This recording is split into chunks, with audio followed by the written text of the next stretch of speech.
Sunday. Salamat po sa inyong participation. At we have almost 42 pataas. 42 pataas ng mga bisita. At salamat po sa inyong participation. Nakita natin yung potential ng bawat isa sa atin, yung inyong kakayanan na makapagdala ng mga kaluluwa sa Panginoon. Pwede ba natin gawin at gawin pa yun? Pero ang tanong ay, pagkatapos ng mga bagay na ganoon, ano ang susunod? Pagkatapos natin silang dalhin sa Panginoon, makakilala sila sa Panginoon bilang tagapagligtas, ano ang susunod? Yan po yung pag-uusapan natin ngayong umaga. Okay, tayo po muna tayo mananangin.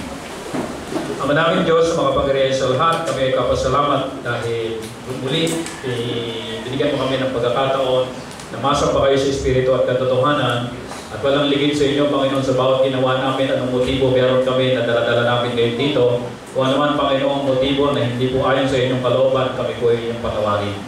Kami, Panginoon, ay narito ngayon, nagsama-sama dahil inyong winika sa inyong salita na kayo sambahin namin sa Espiritu at katotohanan. At dalangin din namin, Panginoon, ang salita ninyo na aming mapapahinggan. Gamitin mo itong instrumento para sa aming paglagong spiritual at pagkain namin, Panginoon, spiritual. Dalangin din namin ang inyong pangunguna sa bawat isa amin sa magitan ng banal na Espiritu at kayo siyang magpala sa bawat puso't isipan namin na makikinig ng inyong salita. Pangunahan niyo kami, Panginoon, sa umagang ito. Salamat po. Ito'y panalangin namin sa inyo sa pangalan ng Panginoong Jesus. Amen. Kaya po na po tayong lahat. Ang ating pong tema ngayong month of November is responsibility. Okay, may tatanong lang po ako sa inyo at sagutin niyo po ako na ayon po sa inyong kagustuhan. Okay. Kung kayo po, mga ladies, young people ladies, pamimiliin ng isang manliligaw sa inyo, anong manliligaw ang pipiliin nyo? Responsable o hindi responsable? Okay, ang pipiliin nyo siguradong manliligaw ay responsable. Kung kayo naman, mga young men, pipili kayo ng babae naman na liligawan, ano ang pipiliin nyo na babaeng liligawan nyo? Responsable o irresponsable? Responsable. Oh, responsable. Okay. Kung kayo ay mag-aasawa at kayo ay magkakaanak, kasi nagpilihan na kayo, parehas kayo responsable eh. Kung kayo naman ay magkakaanak, anong pipiliin yung anak? Anak na responsable o anak na irresponsable? Responsable. Responsable. Okay. Bakit natin pinipili ang responsableng tao? Dahil ang pagiging responsible o responsableng tao, ito po ay tinatawag natin magandang katangian ng isang tao. Di ba? Kaya ang problema natin, gusto natin pumili ng responsable, pero sa sarili natin, doon tayo nagkakaproblema. Mismo sa sarili natin kuminsan, we are what? Irresponsible. Bago tayo mamili ng responsable, maging responsable muna tayo. Dahil ang pagiging responsable ay virtue o magandang katangian. Po. Okay. Kanya-kanya ng katangian ng tao, pero isa sa katangiang maganda na makita sa isang tao, yung tao po ay responsable. Pag-gising sa umaga, kita mo agad nakatiklop ang mga hibigaan. No? Yung, kung minsan may mga tao na talagang pag-gising, yung mosquito net, hindi na talaga inatanggal, ano? Susuot na lang doon, gabi.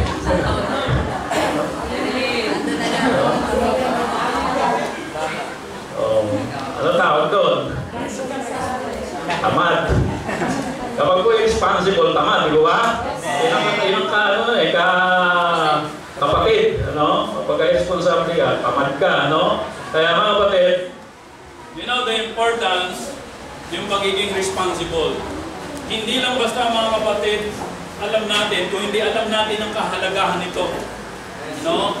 Kaya nagmimiti tayo, nagnanais tayo na maging ganon yung mga tao na kapaligid sa atin at kuminsan nagmimiti rin tayo na maging responsable tayo. Dahil ang pagiging responsible, as I said, ito po ay virtue, ito yung magandang katangian ng tao. Yan po yung ating didiscuss for the whole month of November. Okay. Sir Jaime, ang ating pag-uusapan ay tinatawag natin church responsibility. Bilang mga member ng church, ano ang responsibilidad ko? At dapat maging responsible ka para mayroon kang magandang katangian. Ano po? Okay, magandang katangian. Okay. Church responsibility. Yan po yung ating i-discuss. Nagdala tayo ng kaluluwa ng Sunday. Tumanggap sila sa Panginoon. At masaya-masaya tayo dahil naisama natin sila. Wow, pinagbigyan din tayo. Nandito sila sa church. Nakarinig sila ng salita ng Diyos. Tumanggap sila sa Panginoon sa Kristo. By the way, walang reliyon na makapagliligtas sa kaluluwa ng tao. Only the Lord Jesus Christ. Walang kabutihan na pwedeng gawin ng tao para siya iligtas. Only the Lord Jesus Christ. Walang matinding paglilingkod na ginagawa ang tao na kaya siyang iligtas. Only the Lord Jesus Christ. Why? Only the Lord Jesus Christ ang napako sa krus para bayaran ang ating kaluluwa. Walang pagsunod. Kasi sabi ng Bible gusto mo maligtas, sundin mo lahat ng utos ko perfectly. Kaya ba natin gawin yun? Sino kaya gumawa ng kautusan ng Panginoon perfectly? Kaya? Sino makagawa? Wala. Di ba? Sabi ng Bible, tuparin mo man ang kautusan at nagkamali ka sa isa, nagkakamali ka sa lahat. Kaya hindi sa pagtupad ng kautusan ang kaligtasan. Amen. Ano po? Kung hindi yung ginawa ni Kristo sa cross, kung siya mapako sa krus. Whosoever believeth on Him should not what? Perish. Ano magkakaroon siya? But have, everlasting life. Have everlasting life. Sabi ng Acts chapter 4 verse 12, walang sino mang pangalan ibinigay sa silong ng langit na sukat kaligtas ng tao kundi ang Panginoong Kristo lamang. Amen? Amen. When we talk about salvation, ang Panginoon lang ang pwedeng magligtas. Kaya ganyan na lang mga kapatid yung pag-aayahan natin sa mga tao. Dahil ang mga tao, kanya-kanya ng kaisipan patungkol sa kaligtasan. Kailangan umanib sa iglesyang ganito para ikay maligtas. Ang tanong, ang pag-anib ba ang kaligtasan? Ang pag-anib ba ang napako sa krus? No. Sundin mo ito, mga kautusan ito, at ikay maliligtas. Kayang bang yung sundin yan perfectly? Yun ang sabi ng Bible, gusto mong maligtas, sundin mo ang kautusan mo perfectly. Pero walang makagawa nun. Ang nakagawa lang nun, ang fulfillment ng law ay si Jesus Christ. Siya ang nakagawa noon. Kaya siya ang may kakayanan na magligtas sa atin. Amen. Okay niyo po? Amen. Bakit pa ibinigay ng Diyos Ama si Kristo? Anong dahilan? Parang siya ay maging tagapagligtas natin. Bakit pa siya namatay sa cross ng Kalbaryo? Kung hindi pala sapat yun para tayo maligtas, kailangan ba natin kung ano-ano pa? Kristo plus ganito, plus ganito, plus ganito, save ka. Ganun po ba? Jesus Christ is enough for our salvation. Amen? Amen. Kaya gano'n na lang yung paghihikayan natin sa mga tao. Punta kayo dito, dahil dito ituturo namin kung paano ka maligtas. Pastor, walang makakaalam kung maliligtas ka o wala. Totoo, wala yan, pero alam ng Diyos. At iniligay niya dito sa Bible kung paano maligtas ang tao. Amen. Diba? Amen. Kaminsan, sabi ko nga sa inyo nung last Sunday, magbago ka ng relihiyon, pero kung hindi na bago puso mo, wala pa rin. Di ba? Only the Lord Jesus Christ, kapag inaccept mo siya sa iyong puso, siya lang may kakayahan ng magligtas at magbago. Yun ang bonus magbago sa buhay natin. Kaya sinasabi natin, Lord and Savior. Tagapagligtas at Panginoon. Pagligtas ka na, gawin mo siyang Panginoon, siya sundin mo. Amen. Dahil ang puso natin malaya. Amen. Kung ano-anong gustong ng puso natin, Amen. meron nagdaan dyan, yun ang crush mo. Pero may nagdaang bago, yun naman ang crush mo. No? Ang puso madaya. Kaya kailangan bilang mga tumanggap kay Kristo, ang maging Panginoon na natin, hindi yung ating sarili, kung hindi si Kristo. Amen. Amen? Rich. Para matumpak yung buhay po natin. Kaya gano'n lang yung pag-aya natin, iba galing pa ng Maynila, para maintindihan nila na kailangan mo maligtas dahil makasalanan ka, may impyernong nag-iintay sa'yo. Ano po? At para ka maligtas, hindi ka kayang iligtas ng Berean Bible Baptist Church. Amen. Rich. Amen. Yung itinuturo ng church na ito na si Kristo ang magliligtas sa'yo. Amen. Malinaw po ba? Amen. Ngayon, tumanggap sila sa Panginoon bilang tagapagligtas at Panginoon nila sa puso nila. Ano ang gagawin natin pagkatapos nito? Ganun na lang ba? Tapos na lang ba ang lahat? Uwian na? Sige, okay, nauwi na namin kayo, nadala namin kayo sa church, kanya-kanya na ulit tayo. Siguro pag may next event ng church, ibinatuloy namin kayo. Ganun ba ang gagawin natin? Okay, church, maigay ng bawat isa sa atin ay ano po? Responsible sa kanila. Amen? Responsible. Alam niyo ba mga kapatid, kung minsan ang tao, hindi talaga yung papayag na ano sa invitation nyo kapag everything's okay. Pero kung minsan, naiimbitahan natin sila kapag sila may mga problema. Doon sila kung minsan nangangailangan ng Diyos. Diba? Kaya mga kapatid, it is important na maintindihan natin ngayong umaga, meron tayong tinatawag na pagpapalo up sa kanila. At ang pag-uusapan natin ngayong umaga, yung effective follow-up. Paano ba natin ipapalo up yung mga nadala natin ng Sunday? Yung epektibong pagpapalo up sa kanila. Well, of course, ang effective follow-up ay ang biblical follow-up. Biblical follow-up. Paano ba nag-follow up sila Pablo sa mga bagong Kristiyano? Paano yung ginawa nila? Handa na po ba kayo? Amen. Okay. Kung handa na, point number 1, new Christians are given what? Continuous care and attention. Kailangan nila ng continuous care and attention. Patuloy, hindi yung one-time event lang na ikinikare natin at binibigyan natin ng attention, kung hindi what? Continuous attention. Continuous attention. As I said, meron kayong inimbitahan na bless, tumanggap sa Panginoon. Pero alam niyo ba mga kapatid, hindi doon natatapos na patuloy. Patuloy natin silang alagaan. Dahil kuminsan ang mga bagong mananampalataya, may mga pagsubok talaga yan. Kailangan nila ng alalay natin. Kailangan natin ang patuloy na komunikasyon sa kanila.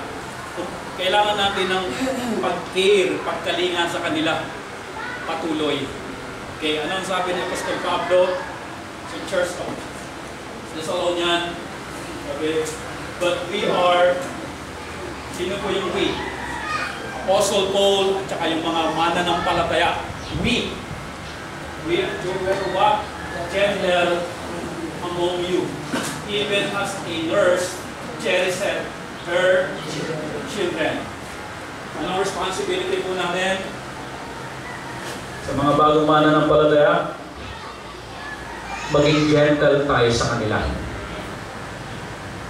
At para daw nurse cherished what? Her children. Para daw isang magulang, isang nanay na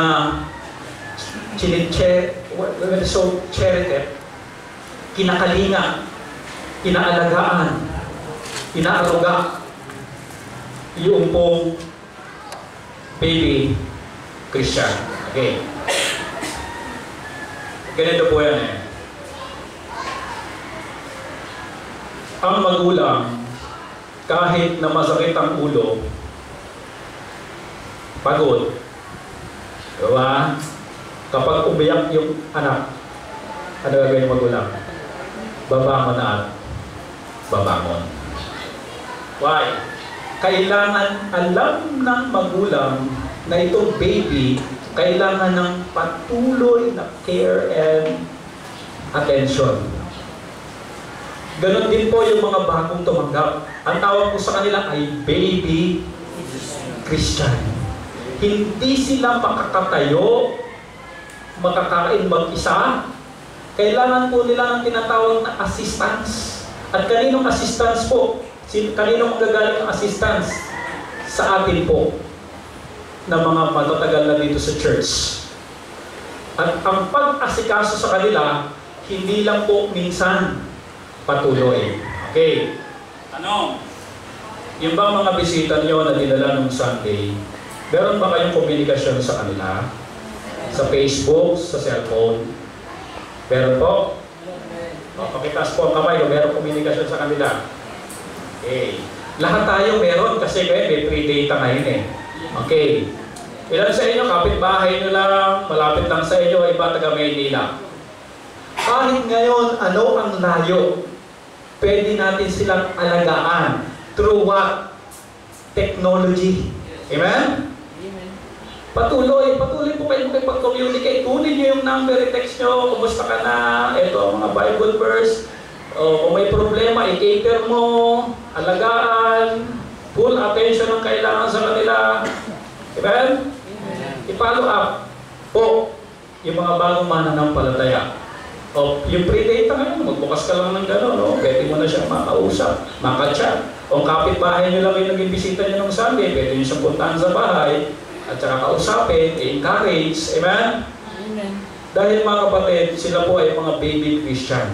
Kailangan talaga nilang patuloy na pagkalinga. Kanino po manggagaling? Sabi ni Pablo, we, sa atin. What? Gentle. At alam niyo ba mga kapatid, kailangan maging gentle. Bakit po? Mga baby Christian sila.